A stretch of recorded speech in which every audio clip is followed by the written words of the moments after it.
अनुरोध करी जो प्रसंग को नहीं विश्व रे चर्चा अमेरिका रे जो भारतीय माने रहुचंती से भारतीय मानक मध्य 6 जन डाक्तर भारतीय खाद्य उपरे एक रिसर्च करथिले एमाने ए रिसर्च करिबा पई प्राय 2 वर्षरु अधिक समय नैथिले एवं सेमाने गोटे बड़ा सजेशन देइचंती जे जदि आपण माने भारत रे रहुचंती बा विश्वर जेकोसी स्थान रे रहुचंती ताले घरे एहा रांधंतु एवं संपूर्ण सुस्थ रहंतु एवं एहा पछरे थिबा किछि छोट छोट कारण को ए रिसर्च पेपर रे सेमाने रखिबा पई चेष्टा करिसंती ए 5टी खाद्य कौन कौन से तथ्य आपणक टीवी स्क्रीन को आनिबा पई अनुरोध करिवे सेमाने कहबा पई चेष्टा करिसंती आपण जदि भारतीय एवं आपण जदि भारत रे रहुचंती अधिक दिन बंचिबा पई चाहुचंती एवं आपणकर बंचिबा पई आपणकर खाद्य निर्भर करे ताहाले आपण सप्ताह रे 3 रु 4 दिन दही भात खाई परिवे जो दही भात रे सर्वाधिक प्रोबायोटिक थाए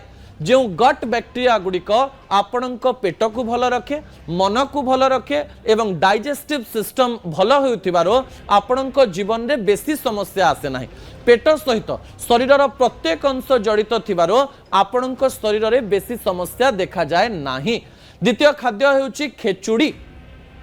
भात एवं 3 प्रकार डाली मिसी जो खेचुड़ी करा जाए यह सबुठारु भल पेट पाई बोली कहा जाइछि एथिरे थिबा विभिन्न प्रकार कार्ब्स एवं एथिरे थिबा विभिन्न प्रकार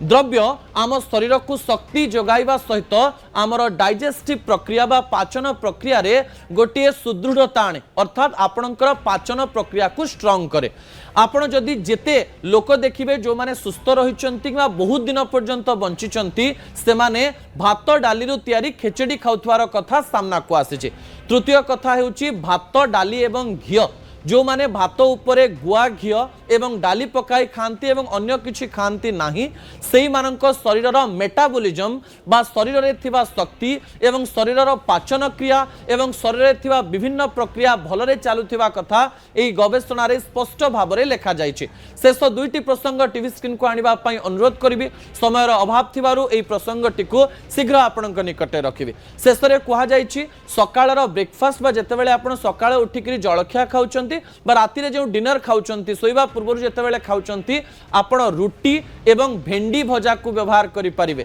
भेंडी रे थिबा फाइबर एवं भेंडी रे थिबा विभिन्न प्रकार द्रव्य आपणक शरीर रे विभिन्न प्रकार रोग को प्रोटेक्ट करिथाय आपणक शरीर रे जदि आमे देखिबा रोग प्रतिरोधक शक्ति वृद्धि हवा सहित जदि आपण लगातार भेंडी व्यवहार करंती ताहाले आपणक जीवन रे आपण निजे ही परिवर्तन देखि परिबे। शेष रे जो माने सकाळे जळखिया एवं राति रे लाइट फूड खाइबा पई भल पांती से माने दलिया उपमा व्यवहार करि परिबे बिना मसला व्यवहार करी एवं सप्ताह रे गोटिए दिन बिना लुण पके खाद्य खाइले आपणक शरीर सुस्थ रहिबो बोली एई डाक्टर माने कहिबा पई चेष्टा करिसंती। एंदी अनेक गुडी